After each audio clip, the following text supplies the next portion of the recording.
सबसे ज़्यादा शिक्षित शासक था दिल्ली सल्तनत का। मोहम्मद बिन तुगलक के बारे में दो चार चीज़ रह गया था।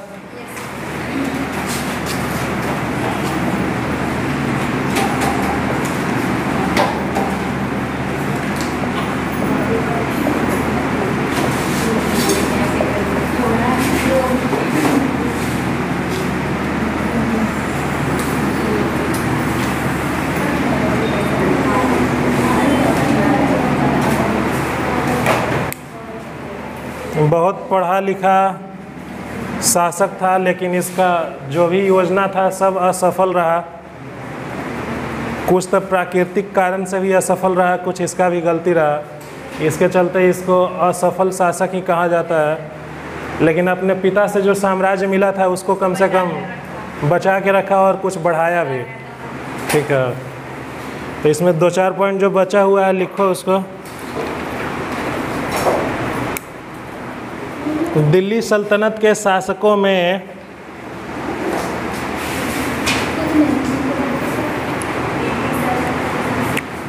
सर्वाधिक 22 विद्रोह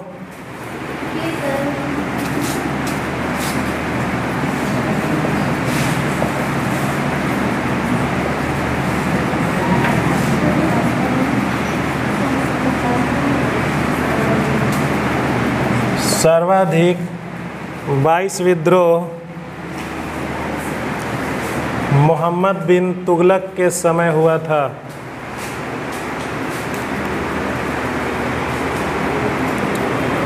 दिल्ली सल्तनत के शासकों में सर्वाधिक 22 विद्रोह मोहम्मद बिन तुगलक के समय हुआ था। कुछ विद्रोह के बारे में बताए भी थे कि दोआब में जब कर वृद्धि किया था उसी समय अकाल पड़ गया था, उसके चलते किसान विद्रोह कर दिया था। राजधानी परिवर्तन के चलते दिल्ली का निवासी सब नाराज़ हो गया था आसपास का, और भी बहुत सारा वजह था जिसके कारण बहुत सारा विद्रोह हुआ इसके शासनकाल में। अगला पॉइंट लिखो मोहम्मद बिन तुगलक में। मोहम्मद बिन तुगलक ने बर्नी से कहा था कि मोहम्मद बिन तुगलक ने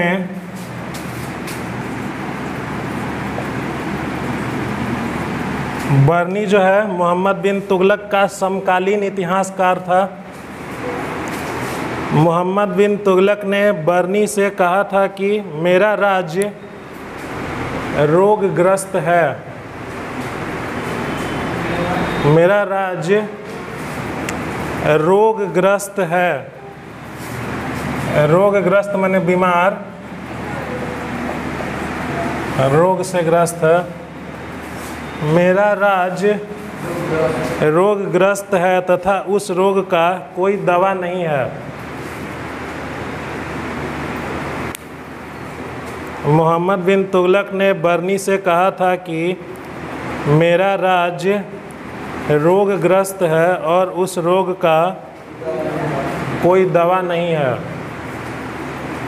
यदि वैद्य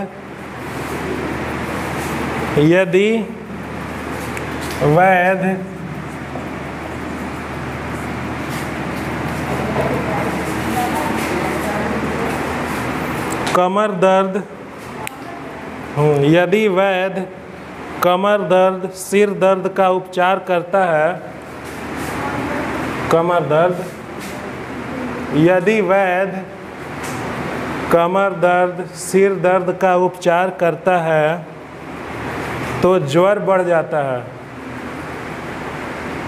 यदि वैद्य कमर दर्द सिर दर्द का उपचार करता है तो ज्वर बढ़ जाता है। ज्वर, बुखार, फीवर, ज्वर, ज्योग्राफी वाला ज्वार भाटा नहीं, ज्वर। हाँ, तो ज्योग्राफी में जो होता है वो होता है ज्वार।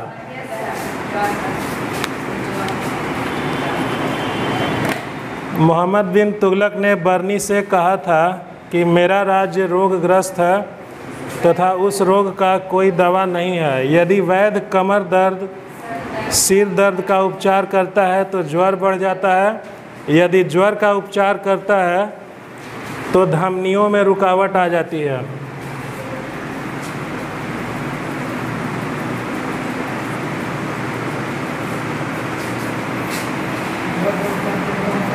यदि ज्वर का उपचार करता है तो धमनियों में रुकावट आ जाती है। धमनी जिसमें खून बहता है,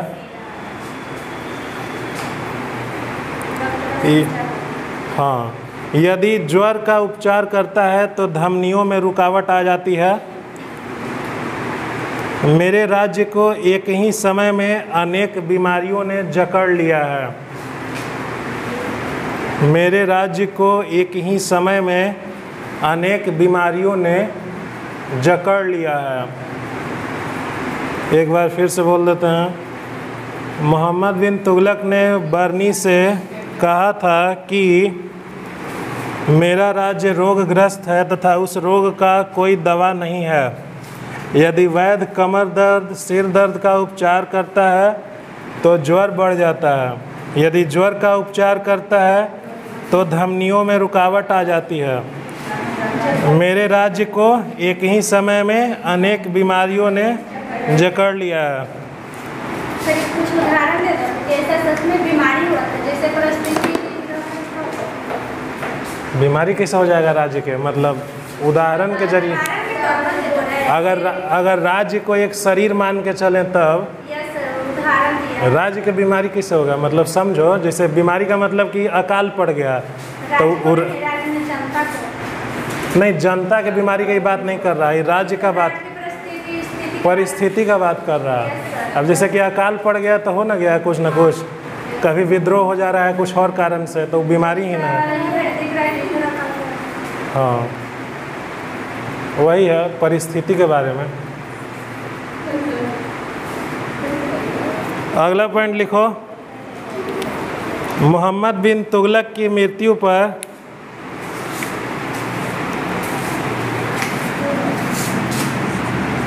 मोहम्मद बिन तुगलक की मृत्यु पर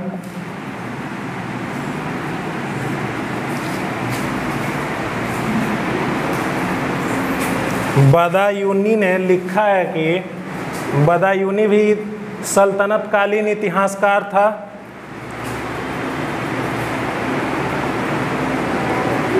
मोहम्मद बिन तुगलक की मृत्यु पर बदायूनी ने लिखा है कि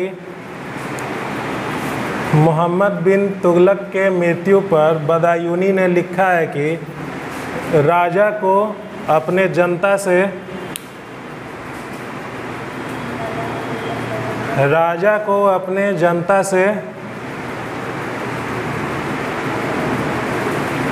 तथा जनता को अपने राजा से मुक्ति मिल गई। दोनों एक दूसरे से परेशान था, बताइए किए थे कल। बदायूनी ने लिखा है कि मोहम्मद बिन तुगलक के मृत्यु पर बदायूनी ने लिखा है कि राजा को जनता से तथा जनता को राजा से मुक्ति मिल गई। काहे दोनों एक दूसरे से परेशान था, कल बताए थे डिटेल में। अगला पॉइंट लिखो। एक दो किताब का नाम पूछता है, उसको लिख लो, जो कि मोहम्मद बिन तुगलक का समकालीन लेखक सब लिखा है। अगला पॉइंट लिखो। मोहम्मद बिन तुगलक में जियाउद्दीन बर्नी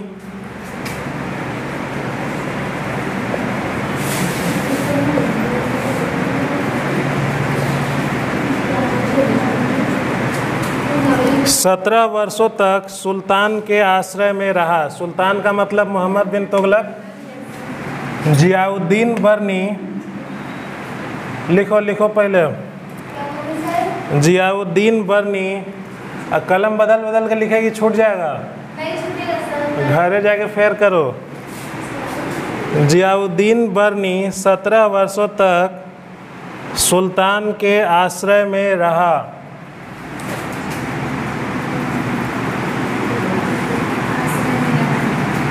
जियाउद्दीन बर्नी 17 वर्षों तक सुल्तान के आश्रय में रहा तथा तारीख ए फिरोज शाही किताब बुक का नाम है तारीख ए फिरोज शाही और फतवा ए जहांदारी की रचना की। दो इम्पोर्टेंट किताब का नाम है फतवा ए जहांदारी की रचना की।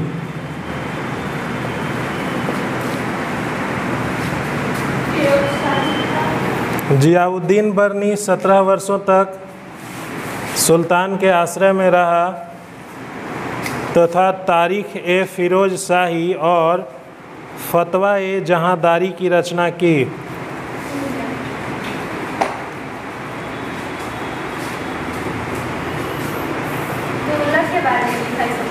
ये सब फिरोज, हाँ, तुगलक के बारे में या फिर इसके बाप दादा के बारे में भी लिखा है। तुगलक वंश के बारे में भी लिखा है, पीछे वाला शासक के बारे में भी।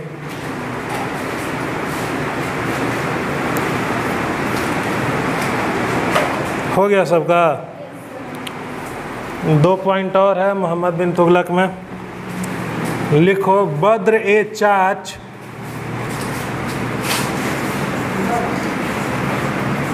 बद्र ए चाच नाम थोड़ा डिफिकल्ट है, इसको बदरुद्दीन भी कहा जाता है। बद्र ए चाच ने दीवान ए चाच किताब का नाम है। अब बद्र ए चाच जो है लेखक का। बद्र ए चाच ने दीवान ए चाच क्या है सर? बद्र ये आदमी है जी, बद्र ए चाच आदमी का नाम है, इसी का नाम है बदरुद्दीन। हाँ, बद्र ए चाच ने, कोष्ट में बदरुद्दीन लिख लो, दीवान ए चाच एवं शाहनामा की रचना की। शाहनामा वाला क्वेश्चन हमेशा पूछता है कि कौन लिखा। बद्र ए चाच, कोष्ट में बदरुद्दीन आदमी का नाम है, लेखक है, इतिहासकार ही है ये भी। दीवान ए चाच एवं शाहनामा की रचना की। शाहनामा मोहम्मद बिन तुगलक को समर्पित है। शाहनामा मोहम्मद बिन तुगलक को समर्पित है। शाहनामा मोहम्मद बिन तुगलक। देख के मत लिखो, छूट गया उसको छोड़ दो, जहाँ बोल रहे हैं वहाँ से पकड़ लो। देख के लिखेगी तो हमेशा छूटते रहेगा। फिर से एक बार बोल देता हूँ। बद्र ए चाच, बदरुद्दीन ने दीवान ए चाच एवं शाहनामा की रचना की। पूर्ण विराम। शाहनामा मोहम्मद बिन तुगलक को समर्पित है। हाँ, शाहनामा मोहम्मद बिन तुगलक को समर्पित है। शाहनामा मोहम्मद बिन तुगलक को समर्पित है। मोहम्मद बिन तुगलक में अंतिम पॉइंट एक बचा हुआ है, उसको लिख लेते हैं।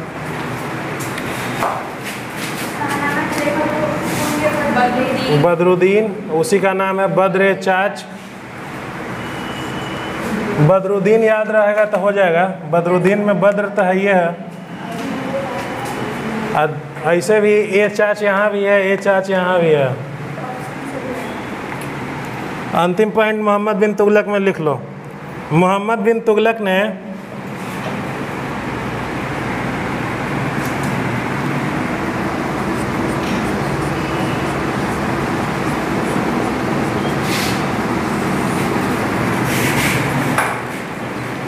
दिल्ली में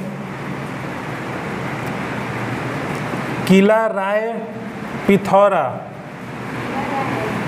हाँ, राय पिथौरा किला का नाम है।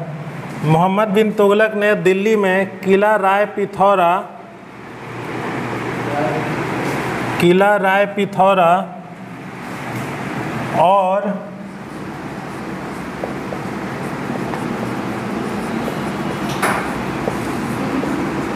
और श्रीनगर के मध्य जहाँ पनाह नामक नगर बसाया।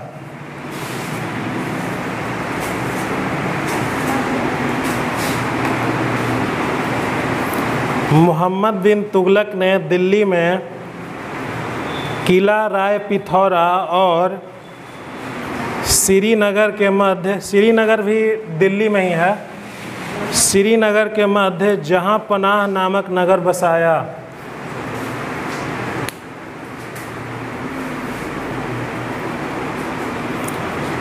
मोहम्मद बिन तुगलक ने दिल्ली में किला राय पिथौरा और श्रीनगर के मध्य जहाँ पनाह नामक नगर बसाया। श्रीनगर के कश्मीर वाला श्रीनगर मत लिख लेना, देख लो यहाँ लिख दिए हैं बोर्ड पे। फिरोज शाह तुगलक शुरू होगा। मोहम्मद बिन तुगलक बहुत लंबा गया, क्या है कि बहुत ही महान शासक तो नहीं कह सकते हैं, लेकिन मतलब बहुत लंबा समय तक शासन किया, अब बहुत सारा काम भी किया, भले सफलता नहीं मिला। कौन? बद्र चाच जो है मोहम्मद बिन तुगलक का समकालीन इतिहासकार था, ठीक है। और 2 किताब लिखा है, एगो दीवान ए चाच, एगो शाहनामा। और ज़्यादा एग्जाम में शाहनामा ही पूछेगा। 2 तरह के क्वेश्चन इससे पूछ सकता है कि शाहनामा किसको समर्पित है, या शाहनामा पुस्तक में किसके बारे में लिखा गया है। तो मोहम्मद बिन तुगलक के बारे में लिखा गया है। और कौन लिखा है? तो बदरुद्दीन साहब लिखे हैं, समर्पित है मोहम्मद बिन तुगलक को, ठीक है। बदरुद्दीन साहब लिखे हैं। किनके बारे में लिखे हैं? तो मोहम्मद बिन तुगलक के बारे में लिखे हैं।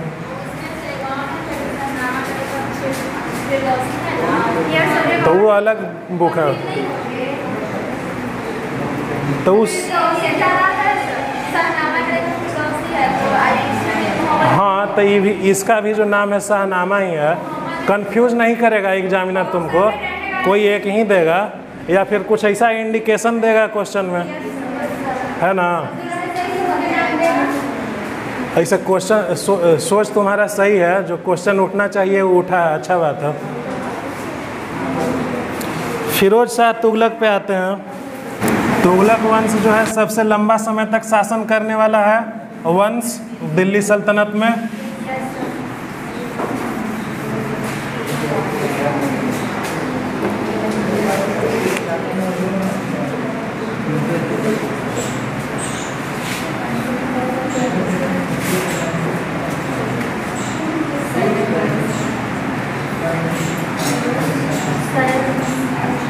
बोलो, कोई कुछ बोल रहा है क्या? फिरोज शाह तुगलक भी लंबा चलेगा, ये भी बहुत काम किया है। अब फिरोज शाह तुगलक जो है तुगलक वंश का ही नहीं, पूरे दिल्ली सल्तनत में सबसे सफल शासक रहा है। इससे क्वेश्चन भी बहुत ज़्यादा आता है। एक इतिहासकार इसको क्या 1351 से 1388 ईस्वी।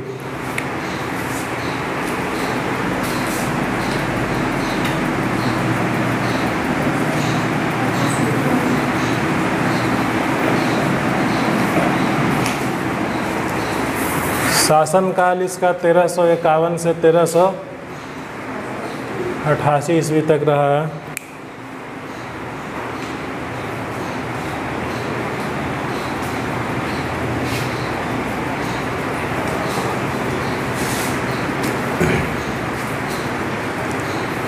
फिरोज शाह फेमस है अपना जन कल्याण का जो कार्य किया है उसके लिए, ठीक है। इसीलिए इसको एलिफिस्टन जो है अकबर का भी संज्ञा दिया है सल्तनत काल का। लेकिन अगर गहराई से देखेंगे तो इसको अकबर का संज्ञा नहीं दिया जा सकता है। उसका 2-3 कारण है। पहला कारण है कि फिरोज शाह तुगलक अपने जीवन के शुरुआत में उदारवादी आदमी था। इसका जो धार्मिक दृष्टिकोण था वो कैसा था? उदारवादी। उदारवादी का मतलब कि जो उदारवादी धार्मिक दृष्टिकोण कहने का मतलब कि जो सब धर्म के विचार को माने, आदर करे, ऐसा नहीं बोले कि मेरा ही धर्म श्रेष्ठ है। तो शुरुआत में ही कैसा था? उदारवादी। लेकिन धीरे धीरे बाद में ही धर्मांध होते चला गया। धर्मांध का मतलब कि मेरा ही धर्म सर्वश्रेष्ठ है, बाकी सब धर्म फालतू है। तो अकबर इसमें एक तो अंतर ही हो गया, अकबर कभी भी धर्मांध नहीं हुआ। अकबर अपना पूरा जीवन भर उदारवादी रहा और सब धर्म और सब विचार को सम्मान दिया। तो इसलिए अकबर कहना इसको उपाधि देना सही नहीं है। एक और कारण इसका था, अकबर जैसा काम किया था कि बहुत सारा उद्यान लगाया, सड़क बनवाया, नहर बनवाया, सिंचाई का व्यवस्था करवाया, टैक्स बहुत घटा दिया था, है ना। तो जन कल्याण का बहुत सारा काम किया है, इसीलिए इसको अकबर कहा गया। लेकिन 2-3 वजह है जिसके चलते कुछ इतिहासकार विरोध भी करता है कि इसको अकबर का उपाधि नहीं दिया जा सकता। तो एक एक करके सब देखेंगे।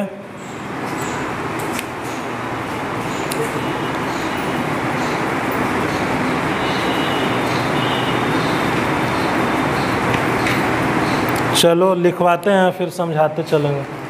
पहला पॉइंट लिखो, इसका मूल नाम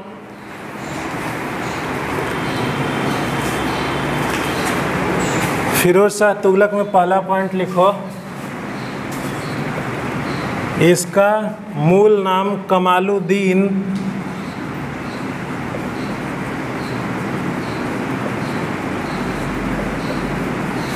फिरोज था। इसका मूल नाम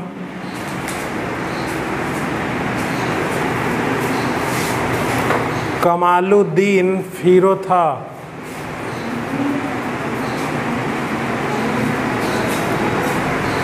इससे पहले वो बदरुद्दीन नाम आया था, शाहनामा वाला लेखक का, फिर अब कमालुद्दीन है। इनका मूल नाम कमालुद्दीन फिरोज था। दूसरा लिखो, सुल्तान बोलेंगे मतलब फिरोज शाह तुगलक समझना। सुल्तान गयासुद्दीन तुगलक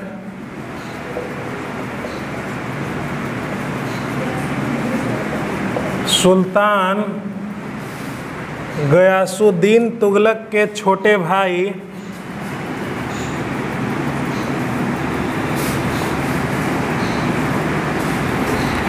सुल्तान गयासुद्दीन तुगलक के छोटे भाई रज्जब का पुत्र था। सुल्तान यानी कि फिरोज शाह तुगलक गयासुद्दीन तुगलक के छोटे भाई रज्जब का पुत्र था। तो मोहम्मद बिन तुगलक का क्या हुआ, ये भतीजा हुआ कि चचेरा भाई हुआ? अच्छा हाँ, भतीजा ही हुआ, भतीजा हुआ। सुल्तान गयासुद्दीन तुगलक के छोटे भाई रज्जब का पुत्र था।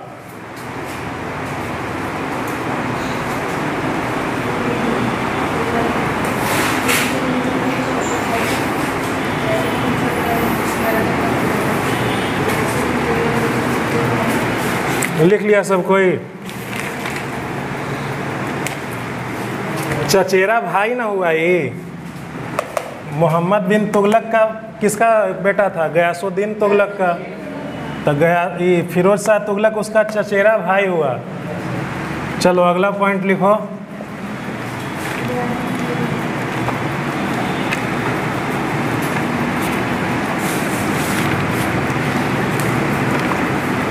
हेनरी इलियट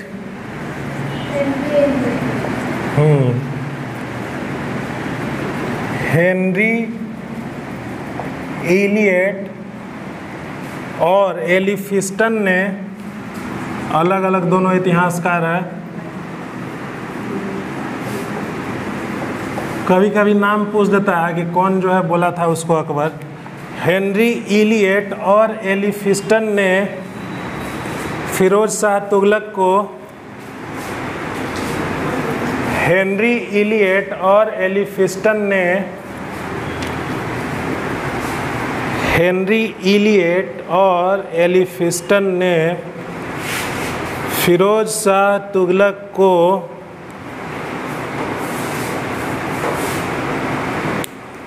सल्तनत युग का अकबर कहा है।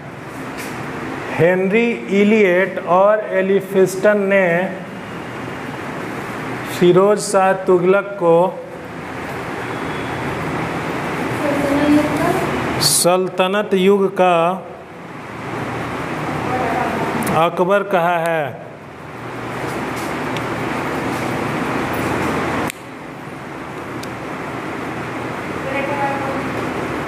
हेनरी इलियट और एलिफिस्टन ने फिरोज शाह तुगलक को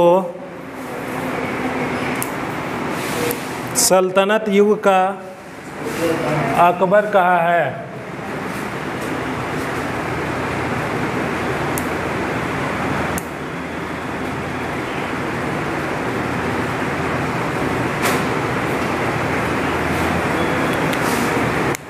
इसके पहले जो शासक था मोहम्मद बिन तुगलक, उसको हम लोग देख चुके हैं कि बहुत ज़्यादा वो धन खर्च कर चुका था, हासिल कुछ नहीं हुआ था उसको। राजधानी परिवर्तन में भी धन का बर्बादी हुआ। खुराचाल विजय के लिए भी बहुत सारा पैसा खर्च किया था बड़ा सेना बनाने में, वो भी विजय नहीं कर पाया। फिर दोआब में उसका योजना था कर वृद्धि का, वहाँ भी उसको फायदा के बदले घाटा ही हुआ। तो ये जब शासक बना तो इसके सामने सबसे बड़ा चुनौती था कि राजकोष में धन बहुत कम हो गया था, ठीक है। लेकिन ये फिर दिमाग उमाग लगा के बहुत सारा ऐसा काम किया जिससे कि राज्य का स्थिति ठीक हो गया। तो उस सब चीज़ के बारे में अब देखेंगे। एगो पॉइंट लिख लो, फिरोज तुगलक के सामने सबसे बड़ी समस्या आर्थिक तंगी थी। फिरोज शाह तुगलक के समय सबसे बड़ी समस्या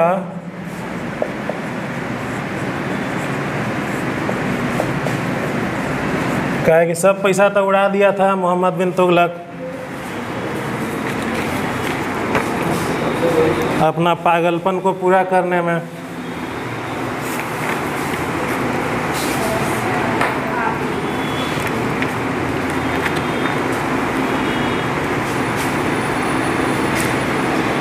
फिरोज शाह तुगलक के सामने सबसे बड़ी समस्या आर्थिक तंगी थी। चलो तो ये आर्थिक तंगी को कैसे दूर किया उसको देखते हैं अगला पॉइंट। इस सब में अगला 3-4 पॉइंट में देखेंगे, 2-3 पॉइंट में। अगला पॉइंट लिखो, फिरोज दिल्ली सल्तनत का प्रथम शासक था। क्या हुआ रे?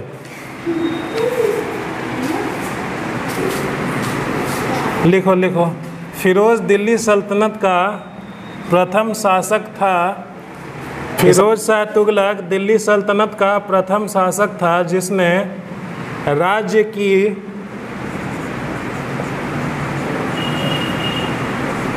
आमदनी का ब्यौरा तैयार करवाया।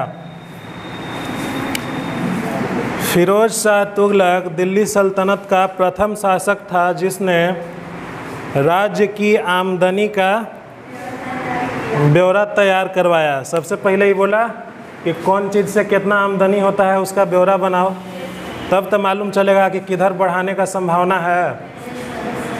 तो आर्थिक संकट को दूर करने के लिए आर्थिक तंगी को सबसे पहला स्टेप उठाया कि आमदनी का ब्यौरा तैयार करवाया। जब जान गया कि कौन विभाग में कितना पैसा आ रहा है, उस हिसाब से फिर एक्शन लिया। तो इसको एक बार फिर बोल दे रहा हूँ, जिसका जितना संपत्ति होता है सब राजा कोष में रखता है ना, फिर जब मंत्री हो गया फिर से निकाल के खर्च करता होगा। ऐसा कोई ज़रूरी नहीं है। राजकोष में वो सब पैसा रखता है जो कि राज्य के लिए खर्च करना है। मान लो उसको जो निजी खर्च करना है वो राजकोष में थोड़े रखेगा। तो जनता में जैसे कुछ बांटने के लिए रहा, जैसा कार्य सब करना। अब जैसे कि उच्च पदाधिकारी का वेतन मिलता है ना, तो राजा का भी तो अपना निजी खर्च है ना, तो अब वो सब राज्य कोष में डाल देगा तो अपना खर्च कुछ करेगा। इतना जो महल बनवाएगा, 1000 रानी रखता था, वो सब का ही तो खर्च चलाना है। तो राजकोष में इसका निजी खर्च के लिए अपना अलग, राजकोष में वही सब धन रखा जाता था जो राज्य के काम आए, वही सब से सब अधिकारी का वेतन दिया जाता था, ठीक है।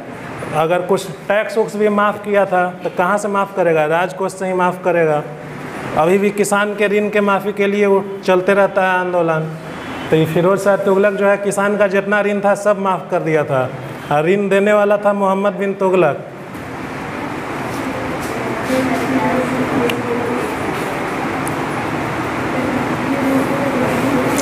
फिरोज शाह तुगलक दिल्ली का प्रथम शासक था जिसने राज्य की आमदनी का ब्यौरा तैयार करवाया। हो गया सबका? अगला पॉइंट में चलो। ये पॉइंट थोड़ा लंबा है, चलो लिखो इसमें। ये पॉइंट लंबा है, इसको मिटा देते हैं, ऊपर से शुरू करना पड़ेगा। इधर लिख दें।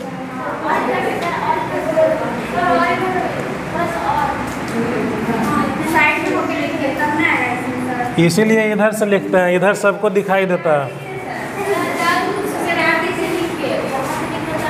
अच्छा, अरे छोड़ो ना, हमको आना कौन जो आवाज़ आना चाहिए।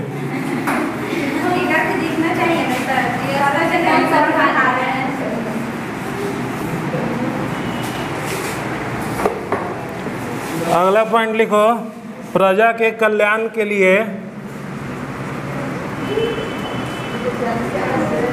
काहे तुम लोग को इतना हंसी छूट रहा है? कोई चुटकुला उटकुला याद आ गया का? याद आया था आके बताओ। कोई बढ़िया अगर चुटकुला है तो आके सुनाओ। तब इतना हंसी छूट रहा है, क्या बात है? कुछ तो बात होगा। चलो लिख लो पहले, फिर बाद में हंसना। प्रजा के कल्याण के लिए फिरोज शाह तुगलक ने, प्रजा के कल्याण के लिए फिरोज शाह तुगलक ने शासन में कई सुधार किए।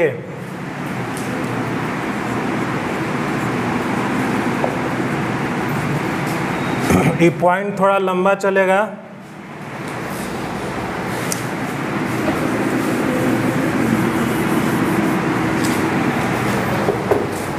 कई सुधार किए। पहला सुधार लिखो, ऋण पंजिकाओं की समाप्ति।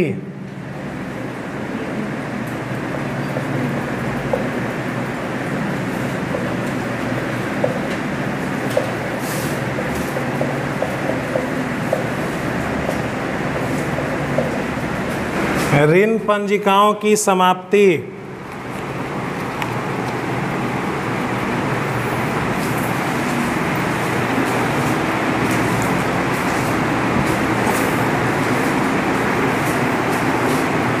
ऋण पंजिकाओं की समाप्ति में लिखो, किसानों के ऋण माफ कर दिए गए।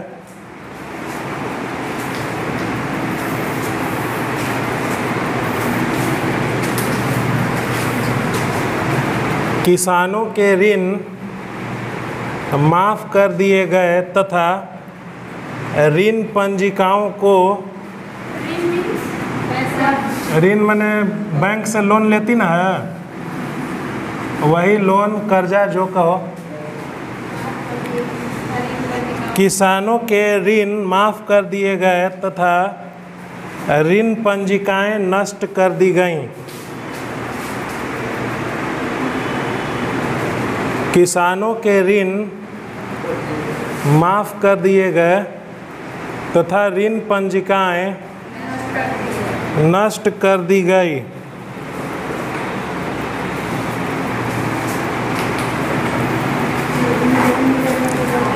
बैंक से हम लोग लोन लेने जाते हैं तो कागज़ बनता है ना कि अमित कुमार, सुमित कुमार जो भी है इतना ऋण लिए हैं, तो जो कागज़ था उसी को पंजिका कहते हैं।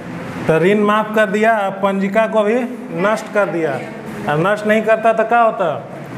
नष्ट, कोई दूसरा राजा आता पगला, वो बोलता कि हम लेंगे, फिर जोड़ के सब ले लेता तो हालत ख़राब हो जाता। तो फिरोज शाह तुगलक बोला कि माफ़ करो, अब पंजिका सब रिकॉर्ड ही ख़त्म कर दो। इसका जो दूसरा काम था, 3-4 गो इम्पोर्टेंट काम है। वजीर पद की नियुक्ति।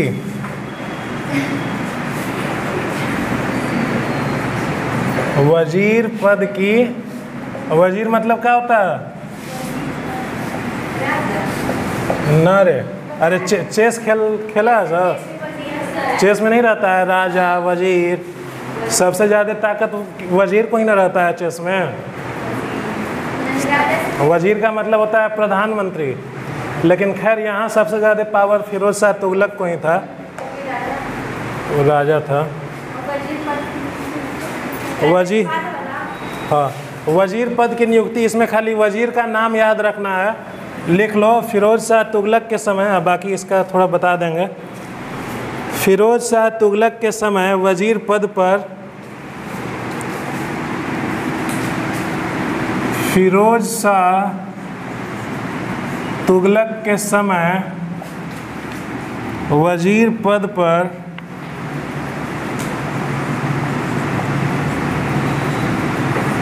मलिक ए मकबूल था।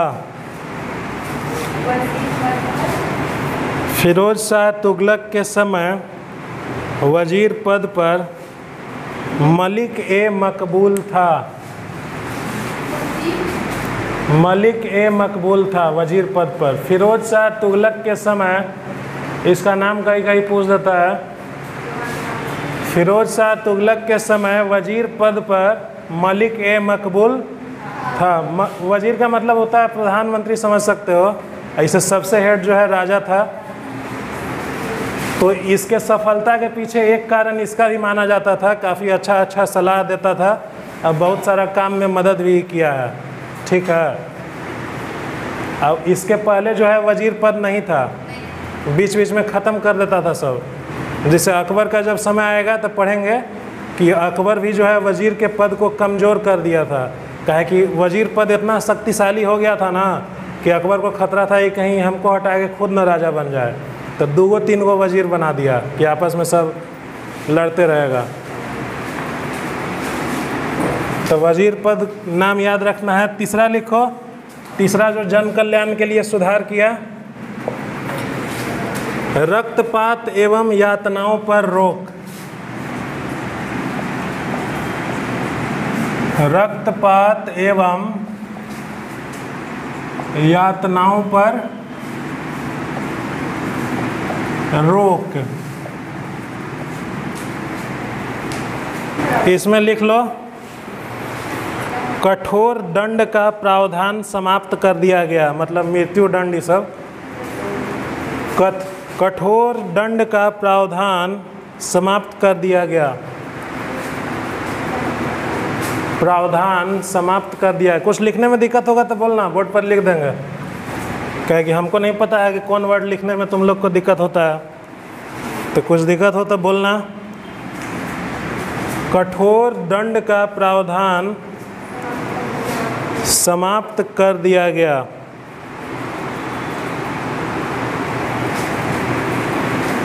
ठीक है। चौथा लिखो, यातना मतलब कि परेशान करना। कोई सनकी राजा रहता है ना, तो छोटा सा भी अपराध के लिए बहुत बड़ा सज़ा दे देता है, तो वही है यातना। या मान लो कि कोई निर्दोष आदमी है, उस पर झूठा आरोप लगा के जेल में डाल दिए, तो क्या हुआ? उसके साथ यातना हुआ, इंसाफ तो नहीं हुआ। तो वही है यातना, किसी को बेवजह परेशान करना जबकि उसका कोई गलती ना हो, वही है यातना। चौथा कल्याणकारी कार्य में लिखो, राजस्व व्यवस्था और आर्थिक सुधार। सबसे मेन तो यही रहता है, राजस्व व्यवस्था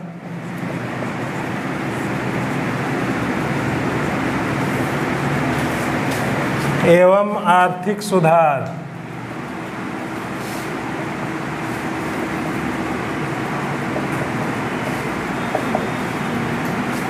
राजस्व व्यवस्था एवं आर्थिक सुधार। इसमें लिखो, फिरोज शाह तुगलक ने 24 कष्टदायक करों को समाप्त कर दिया। 24। राजस्व व्यवस्था एवं आर्थिक सुधार में लिखना है, फिरोज शाह तुगलक ने 24 कष्टदायक करों को समाप्त कर दिया। फिरोज शाह तुगलक ने 24 कष्टदायक करों को समाप्त कर दिया तथा, इसी में लिख लो, तथा इस्लामी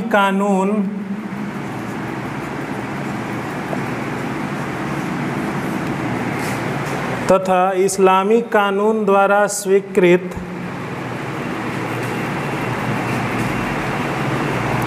फिरोज शाह तुगलक ने 24 कष्टदायक करों को समाप्त कर दिया। ये जो चौथा पॉइंट है राजस्व व्यवस्था आर्थिक सुधार, इसी में लिखवा रहे हैं।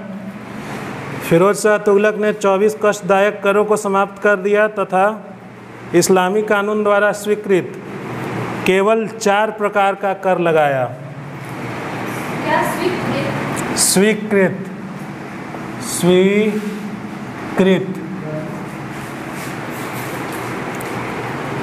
फिरोज शाह तुगलक ने 24 कष्टदायक करों को समाप्त कर दिया तथा इस्लामी कानून द्वारा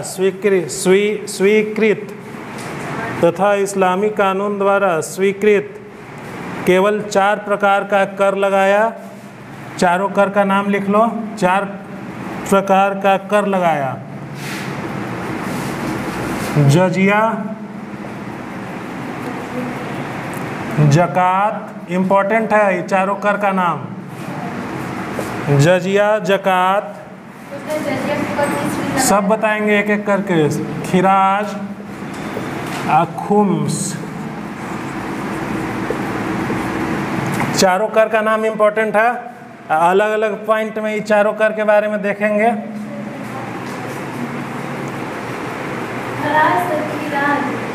खिराज, खीरा होता है ना, तो जल लगा दो खीरा में, खिराज हो जाएगा। हालांकि खीरा होता है दीर्घई, ये है हर्षई, लेकिन पढ़ेंगे तो खीरा ही। एक बार फिर से बोल दे रहे हैं, किसी का छूट गया है तो। राजस्व व्यवस्था एवं आर्थिक सुधार जो चौथा पॉइंट है उसमें लिखवाए हैं।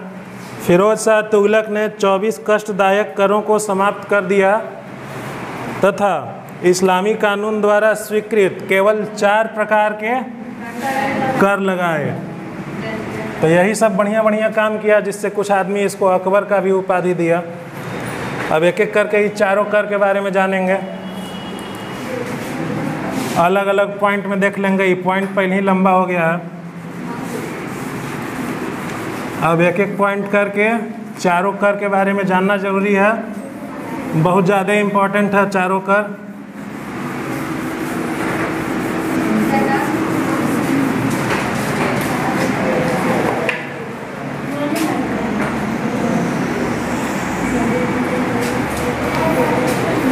अगला पॉइंट में लिखो जजिया।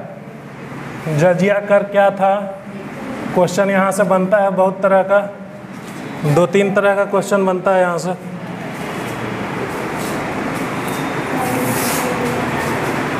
अगला पॉइंट में लिखो जजिया। जो 4 प्रकार का कर है उसको 4 पॉइंट में देख लेंगे। जजिया में लिखो, यह गैर मुस्लिमों से लिया जाने वाला कर था। यह गैर मुस्लिमों, गैर का मतलब तो सब कोई जानता है। हाँ, यह गैर मुस्लिमों से लिया जाने वाला कर था। ये चारों कर के बारे में क्वेश्चन हमेशा पूछते रहता है। यह गैर मुस्लिमों से लिया जाने वाला कर था। इसी में 2 लाइन और लिखना है। तो जजिया में ही, ब्राह्मण, स्त्री, बच्चे, अपाहिज,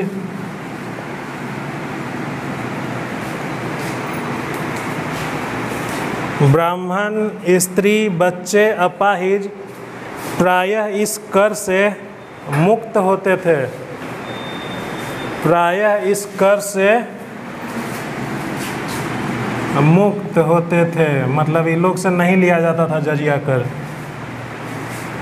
ब्राह्मण, स्त्री, बच्चे, अपाहिज प्रायः इस कर से मुक्त होते थे। इसी में लिखो अगला लाइन, इसी पॉइंट में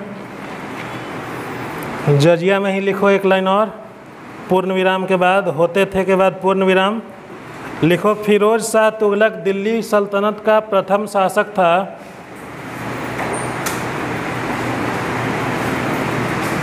फिरोज शाह तुगलक दिल्ली सल्तनत का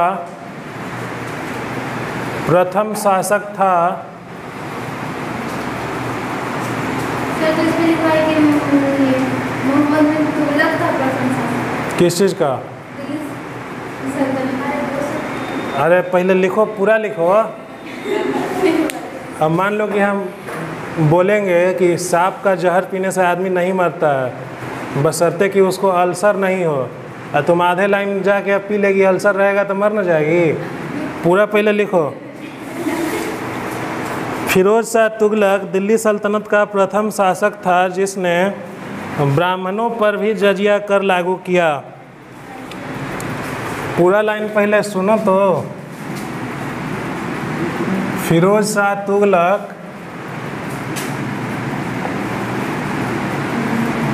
दिल्ली सल्तनत का प्रथम शासक था जिसने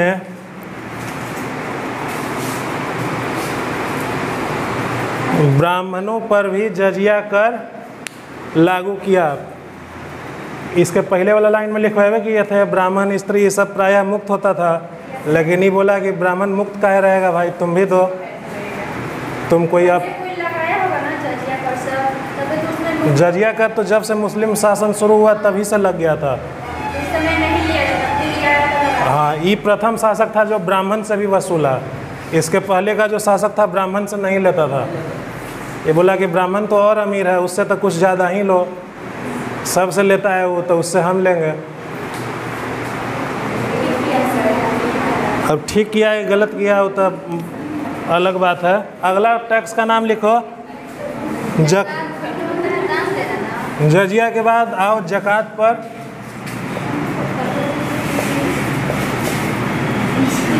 सब समझ समझ के याद कर लेना है। जकात में लिखो यह मुसलमानों की संपत्ति पर, जकात में लिखो यह मुसलमानों की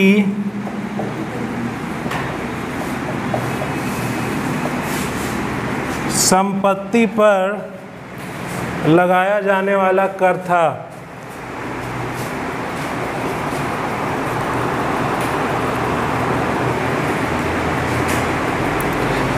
यह मुसलमानों की संपत्ति पर लगाया जाने वाला कर था।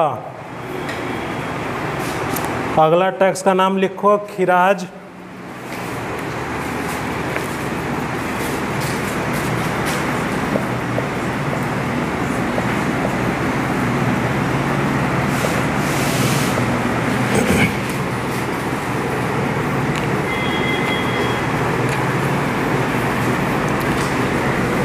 यह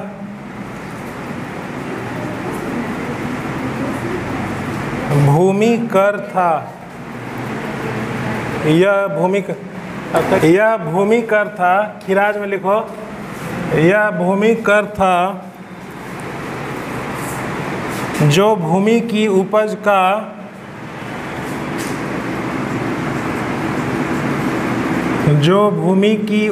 का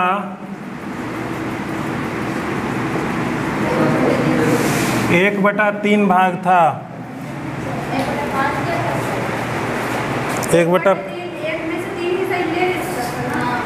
एक में से तीन हिस्सा कैसे लेगा? तीन में से एक हिस्सा लेता था।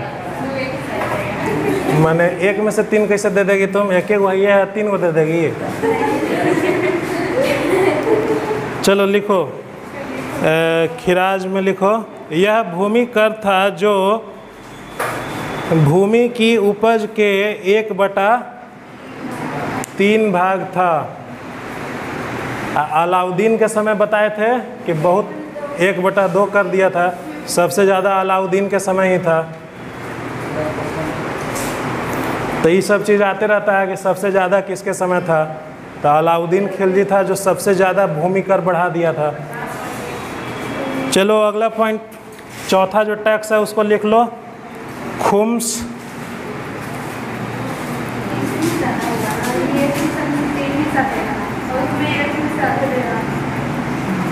फिर बोल रही है एक हिस्सा में 3 हिस्सा,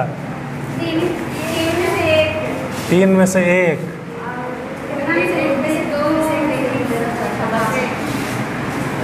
3 वो टैक्स हो गया। चौथा जो टैक्स है खुम्स,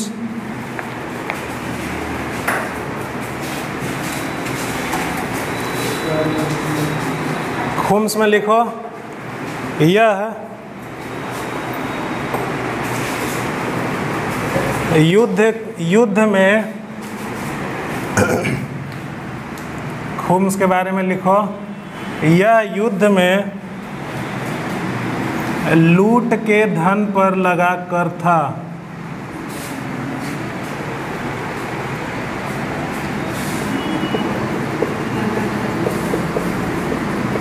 यह युद्ध में लूट के धन पर लगा कर था।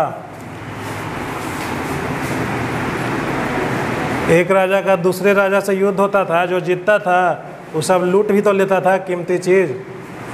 अलाउद्दीन खिलजी के बारे में बताए थे कि देवगिरी में गया था तो स्वर्ण लूट के आया था, स्वर्ण का एक बड़ा भंडार, और उसी लूट के धन से जो है तख्ता पलट कर दिया था।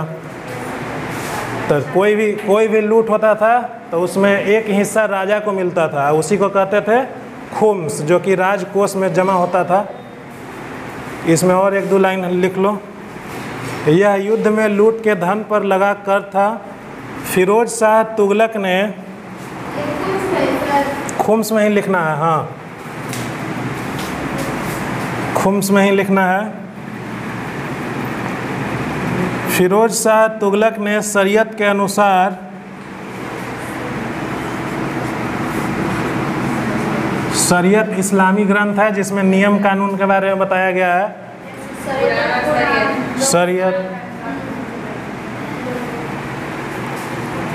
खुम्स में लिखो, यह युद्ध में लूट के धन पर लगा कर था। फिरोज शाह तुगलक ने शरीयत के अनुसार लूट के माल का 1/5 भाग लिया। फिरोज शाह तुगलक ने शरीयत के अनुसार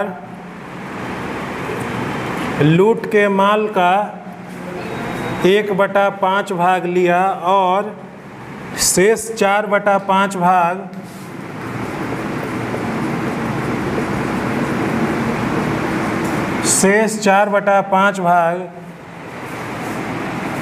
सैनिकों के लिए छोड़ दिया।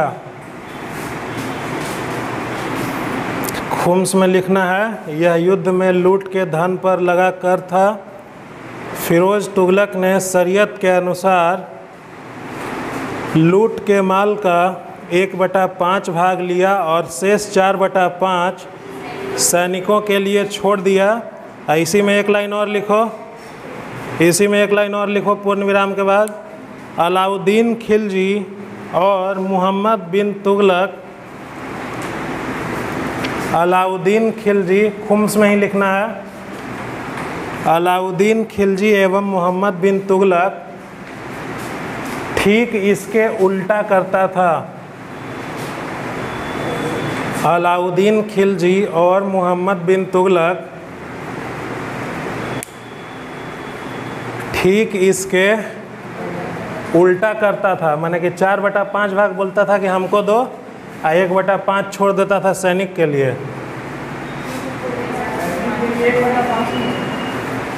1/5 छोड़ देता था सैनिक के लिए, 4/5 अपने पास रख लेता था। कौन? मोहम्मद बिन तुगलक और अलाउद्दीन खिलजी। हाँ, चारों टैक्स के बारे में हो गया। एक अंतिम पॉइंट लिखवा के फिर छुट्टी कर देते हैं। अरे चुटकुला सुना रही थी तुम ना, आओ सुनाओ। मन है सुनाने का? मन है तो आ जाओ।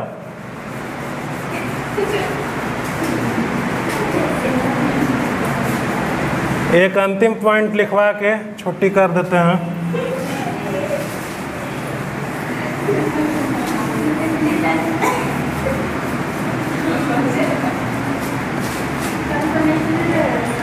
हाँ, कल तक केमिस्ट्री रहेगा लगातार 3 दिन। अब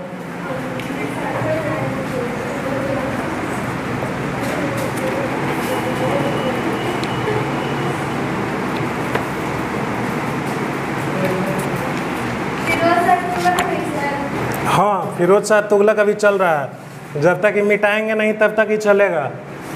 इसका भी बहुत सारा काम है। और जो वो सुधार किया था वो खत्म हो गया? खत्म हो गया, कुछ है अभी। सुधार नहीं ना? लिखो अगला पॉइंट।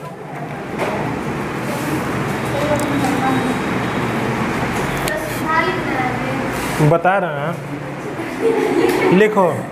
फिरोज शाह का आदर्श वाक्य था,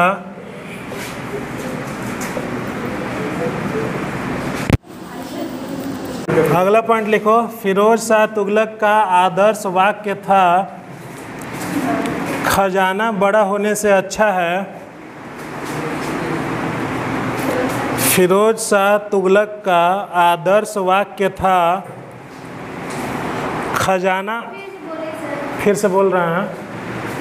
फिरोज शाह तुगलक का आदर्श वाक्य था कि खजाना बड़ा होने से अच्छा है लोगों का कल्याण।